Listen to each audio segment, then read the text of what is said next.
안녕하십니까. 예, 저는 김용삼이라고 합니다.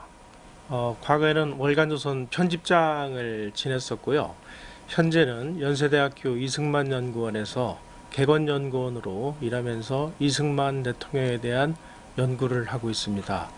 그리고 미래한국 편집장을 맡고 있기도 합니다.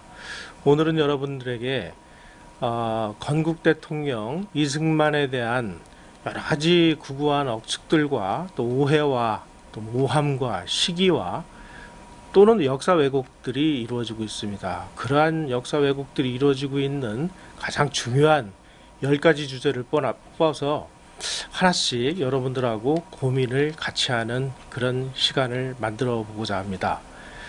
저는 그동안 이승만 연구원에서 일을 하면서 이승만 대통령과 관련된 책을 몇 권 좀 냈는데요. 우선은 이승만과 네이션 빌딩이라는 책을 통해서 대한민국이 어떻게 건국이 됐는지 그런 부분들을 제가 좀 밝혀냈고요. 그리고 이승만과 기업가 시대라는 책을 통해서 이승만 대통령은 그동안에 건국이라든지 정치 부분이라든지 이런 부분, 또 특히 외교가로서의 역할은 많이 지금 알려져 있습니다만은 이승만 대통령 시절을 경제와 산업이라는 관점에서 들여다본 거는 거의 연구가 되지 않았습니다. 그래서 그동안 제가 언론사에 있으면서 많은 분들을 인터뷰를 하고 취재를 한 내용을 모아서 이승만 대통령 시대에 과연 우리의 경제와 산업은 어떠한 모습들로 준비가 돼 있었는지 하는 과정을 밝힌 것이 이승만과 기업가 시대라는 책이 되겠습니다. 그리고 제가 오늘 처음 책이 발간이 됐는데요. 한강의 기적과 기업가 정신이라는 책을 오늘 책을 냈습니다.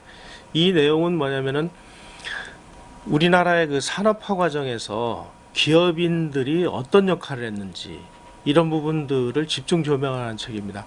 그동안 산업화 과정에서 우리 관료 집단의 역할 그리고 대통령의 역할 이런 부분들은 많은 조명을 받았습니다만은 기업인들이 우리나라 한강의 기적을 이루기까지 과연 어떤 일을 했는지에 대해서는 그다지 밝혀진 게 없습니다. 그래서 제가 정경련을 출입을 하면서 여러분들을 만나서 인터뷰를 한 내용들을 모아서 그야말로 한강의 기적이라는 것을 이루기까지 우리 기업들이 지대한 공헌을 한 그런 부분들을 집중 조명을 해서 이번에 책을 냈습니다. 그게 한강의 기적과 기업가 정신입니다. 기회가 나시는 대로 한번 읽어주시면 영광으로 생각하겠습니다. 그리고 오늘 제가 이승만 대통령에 관련된 10가지 오해와 이해라는 주제의 첫 번째 주제로 이승만의 분단이 원흉이다 라고 욕을 하시는 분들이 상당히 많습니다. 그런데 제가 이 내용을 연구를 해본 결과 이건 정말 다 말도 안 되는 거짓말이고 역사 날조입니다. 한반도의 분단을 이승만이 시켰다라고 하는 것은 진짜 원흉인 스탈린의 어떤 원죄를 감추기 위해서 이런 어떤 선동들이 이루어지고 있는 모습들을 우리는 볼 수가 있습니다. 그래서 오늘은 첫 번째로 이승만의 분단의 원흉인가 이런 부분을 가지고 여러분들하고 고민을 하는 시간을 가져보도록 하겠습니다. 제가 여러분들의 이해를 돕기 위해서 PPT 파일을 좀 준비를 했는데요. 그 내용을 보시면서 여러분들하고 같이 대화를 하도록 하겠습니다. 제가 지구의 사진을 하나 구했는데요. 이 지구의 사진에 빨간 부분으로 칠해져 있는 부분이 대한민국입니다. 그런데 참 넓은 지구상에서 대한민국의 넓이는 참 저렇게 보면 참 보잘것없습니다. 면적으로 보면 세계 109위에 해당할 정도로 작은 나라입니다. 그런데 이렇게 볼 때의 모습과 그 다음 사진을 제가 보여드리도록 하겠습니다. 이렇게 볼 때 사진의 느낌이 어떠십니까? 바로 이 사진이야말로 2차 대전이 끝난 다음에 소련이 점령한 지역이 공산화된 부분들을 표시한 부분입니다. 그야말로 공산주의의 물결이 동유럽에서부터 소련 그리고 중국 대륙, 중앙아시아 지역 이르기까지 유라시아 대륙을 통틀어서 공산화의 물결들이 물결쳐 왔습니다. 그런데 불가사의하게도 한반도의 북쪽 지역, 그러니까 38선 북쪽 지역, 소련 점령 지역까지는 공사라가 됐습니다. 정말 불행 중 다행으로 38선 이남의 남한만 파란색으로 칠해져 있음을 볼 수 있습니다. 이게 뭐를 뜻하는 걸까요? 바로 이 부분에 우리의 그 이승만 대통령의 역할이 저는 조명될 수 있다고 봅니다. 자, 그러면 지금까지는 우리가 그 분단, 그러면은 분단의 원흉은 누구냐? 이렇게 얘기할 때 미국이 38선을 걷기 때문에 분단이 됐다. 그랬기 때문에 미국은 참 나쁜 존재다. 두 번째, 1946년 6월 3일 날 이승만의 정읍 발언이 있었다. 그 정읍 발언에서 그 한반도 남쪽만이라도 분단 정부를 수립하자, 이런 이야기가 있었기 때문에 그때 분단이 됐다. 고로 이승만은 나쁜 존재다. 또 한 가지가 있습니다. 1948년 8월 15일에 대한민국이 정부가 수립이 돼서 건국이 이루어졌습니다. 그런데 좌파라든지 공산주의자들은 이것을 건국이라고 인정을 하지를 않고 뭐라고 얘기를 하느냐? 분단국가의 출발이다. 이렇게 얘기를 합니다. 자, 그러면 이 세 가지, 미국이 38선을 걷기 때문에 한반도가 분단이 됐다. 두 번째, 이승만이 정읍 발언을 했기 때문에 분단이 됐다. 세 번째, 1948년 8월 15일은 대한민국의 건국이 아니라 분단 국가의 출발이다. 과연 이게 역사적 사실과 맞느냐 하는 부분을 우리가 추적을 해보도록 하겠습니다. 다시 PPT를 제가 넘겨보도록 하겠습니다. 사실 그 우리나라의 분단을 이야기를 할 때 남북만 들여다봐 가지고는 답이 나오지를 않습니다. 조금 더 우리가 시야를 넓혀서 동북아시아의 시각을 좀 넓혀서 범세계적인 시각을 가지고 한반도의 분단이라는 모습을 들여다봐야 우리가 분단의 참모습이 밝혀지게 됩니다. 자, 그러면 2차 대전하고 우리의 그 분단하고는 무슨 관계가 있을까? 이런 부분들을 우리가 고민을 해봐야 될 그런 그 계제가 있습니다. 자, 우선 2차 세계대전 때 그 추축국이라고 하죠. 우리가 독일, 그리고 제국주의 일본, 그리고 이탈리아의 파시스트 정권을 물리치기 위해서 미국과 그리고 미국하고 정반대의 그 공산주의 국가인 소련이 군사적인 동맹을 맺었습니다. 여기서 굉장히 복잡한 문제가 발생을 하는 거죠. 자, 이제 소련과 미국이 손을 잡고 독일을 물리쳐서 독일이 멸망을 했습니다. 이탈리아는 이미 그 전에 망했고, 남은 거는 이제 일본과의 전쟁인데, 미국이 그 당시에 전쟁을 하기 위해서 전문가들이 동원돼 가지고 계산을 해보니까 일본을 물리치기 위해서 약 18개월이라는 그 시간과 그리고 너무나 많은 인명, 약 180만 명 정도가 희생이 돼야 될 걸로 이렇게 계산이 됐습니다. 미국 입장에서는 아까운 인명의 희생도 그렇고 전쟁을 하루도 빨리 끝나기 위해서 소련의 도움이 절실했습니다. 그런데 이 세상에 뭐 공짜가 어디 있습니까? 소련에게 대일본전 참전을 요구를 하니까 스탈린은 그래, 우리가 싸워주는 건 좋은데 좀 대가를 달라. 그래서 소련에게 그 과거에 러일 전쟁 때 러시아가 일본에 빼앗긴 여러 가지 이권을 자기네들에게 주면 일본과의 전쟁을 자기네들이 참여할 의향이 있다. 그래서 미국이 오케이를 했습니다. 여기서 이제 복잡한 문제들이 발생하기 시작을 합니다. 문제는 그렇게 이제 서로 묵계를 하고 하루라도 빨리 소련이 참전해 주기를 바랬는데 소련 입장에서는 계속 시간만 끄는 거예요. 그러다가 미국이 이제 히로시마에 원자폭탄을 터뜨립니다.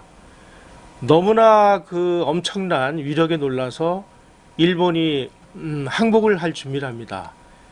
그러니까 소련 입장에서 보면 일본이 뭐 너무 일찍 항복을 해버리면 자기네들이 참전을 할 그런 기회가 없어지니까 나가사키의 두 번째 원자폭탄이 떨어지기 불과 10시간 전에 일본에다가 선전포고를 하고 만주와 한반도로 소련군이 진격을 하기 시작합니다.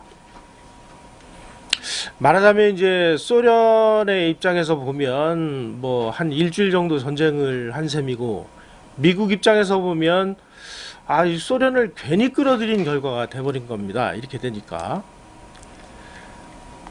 그래서 8월 9일부터 만주를 휩쓸고, 그리고 8월 11일 날 소련군이 그 북한 지역으로 또 상륙을 해서 쳐들어오기 시작합니다.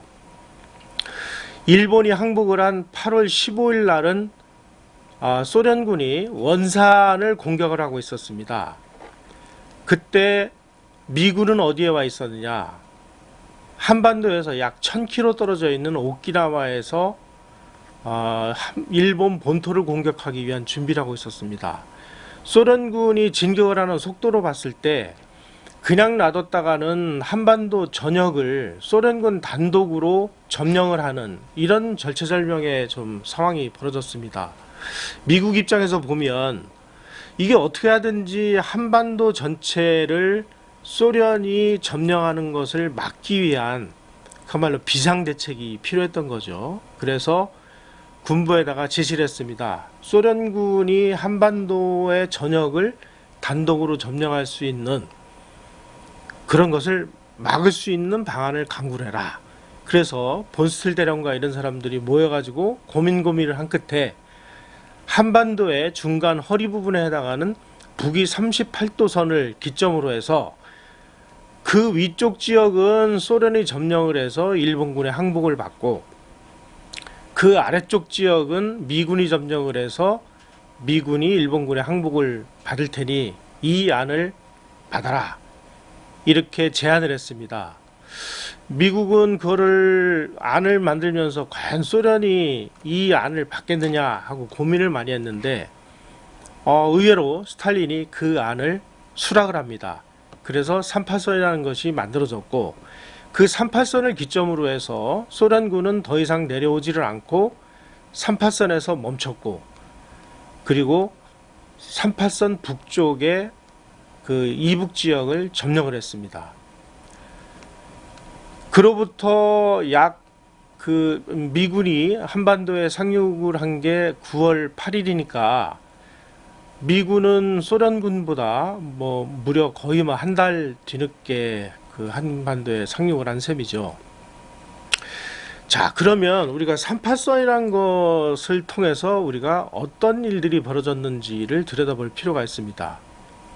사실 38선을 미국이 제안을 안 했다면 아마 소련군이 그 도망가는 일본군들을 추격을 한다는 명목으로 부산까지 아마 손쉽게 점령을 했을 것이 분명합니다. 만약에 38선을 제안을 안 했다면 아마 소련은 손쉽게 자기네들이 부산까지 점령을 해서 아마 한반도 전역을 공산화할 수 있는 그런 기회를 얻었을 겁니다. 미국이 38선이라는 것을 제안을 했기 때문에 결국은 소련은 38선 이남으로는 군대를 진격시키지 않았습니다. 우리 입장에서 보면 38선이야말로 국토를 분단시킨 분단선이라고 생각을 할 것이 아니라 38선이라는 것을 미국이 제안을 했기 때문에 그나마 38선 이남의 남한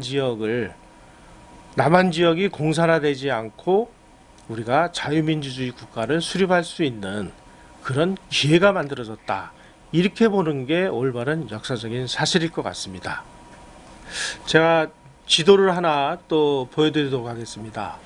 이 지도는 그 2차 대전 당시에 소련군이 동유럽 지역을 점령한 그런 지도인데요. 소련이 점령한 지역은 예외 없이 다 공산화가 됐습니다. 보시면 동독, 루마니아, 체코슬로바키아 등등 해서 다 공산화가 됐습니다. 그리고 동유럽뿐만이 아니라 이 소련군이 점령을 한 그 중앙아시아 지역, 유라시아 지역, 몽골, 중국에 이렇게까지 다 점령이 됐는데, 우리가 이 소련 점령 지역이라는 것을 생각을 한다면 38선이 왜 중요한지를 우리가 다시 엿볼 수가 있습니다.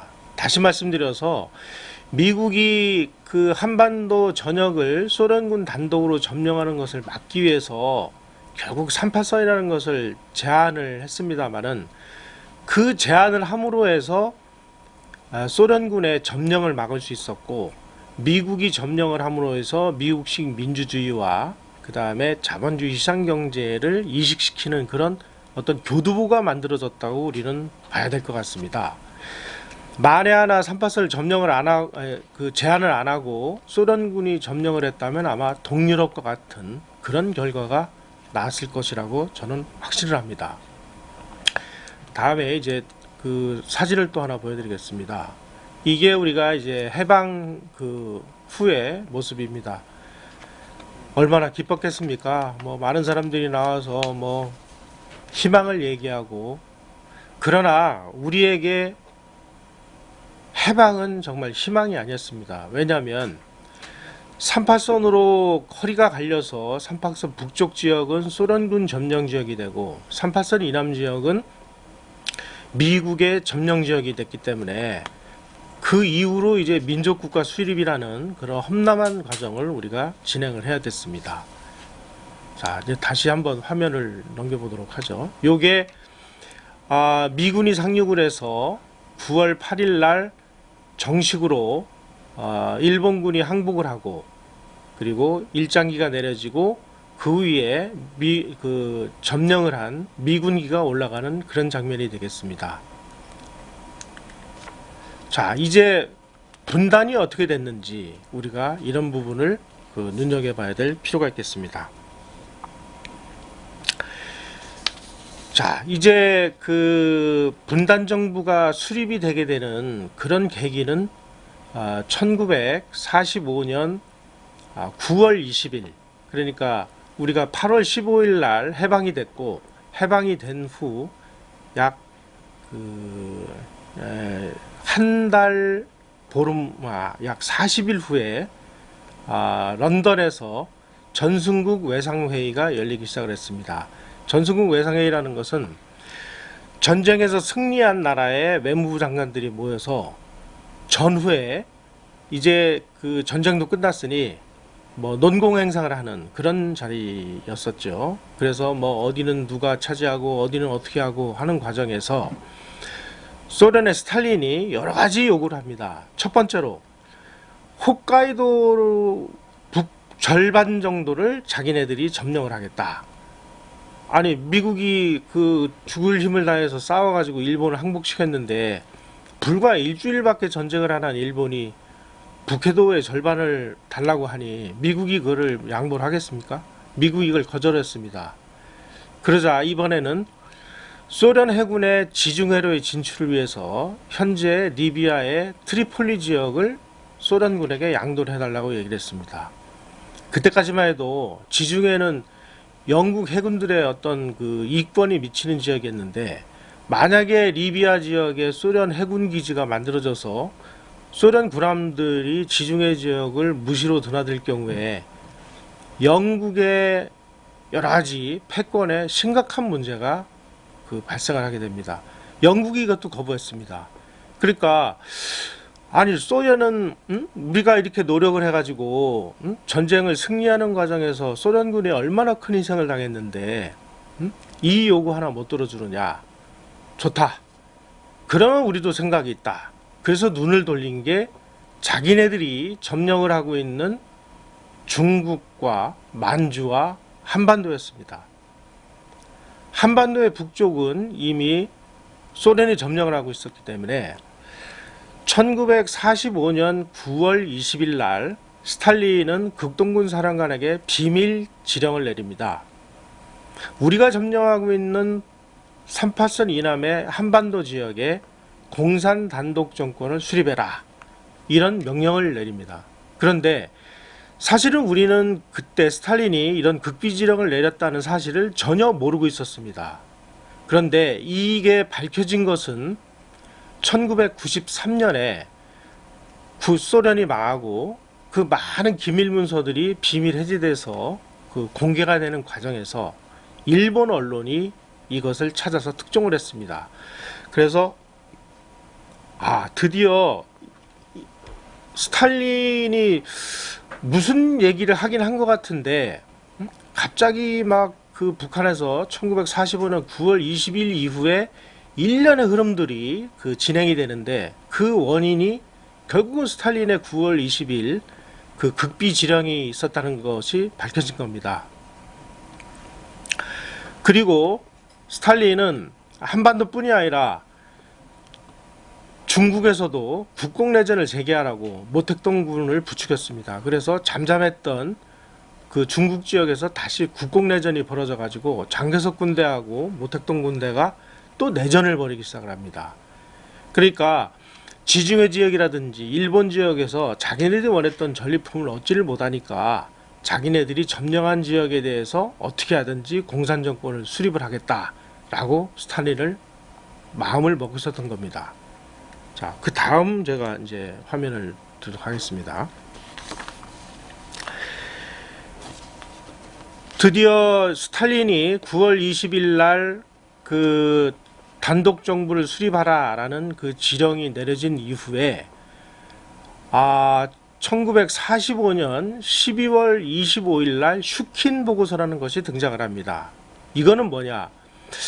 아니, 스탈린 동지가 9월 20일 날 공산 단독 정부를 수립하라고 이렇게 지시를 내렸는데 이게 북한에서 지금 단독 정부를 수립하려고 하는 움직임이 너무 느리다. 그러니 속도를 내서 빨리 일을 진행을 해라 하고 독려를 하는 내용이 슈킨 보고서입니다. 그래서 1946년 2월 8일 날 북한에서 북조선 임시인민위원회라는 것이 성립이 됩니다. 이게 말하자면은 북한식 공산 단독 정권의 수립입니다.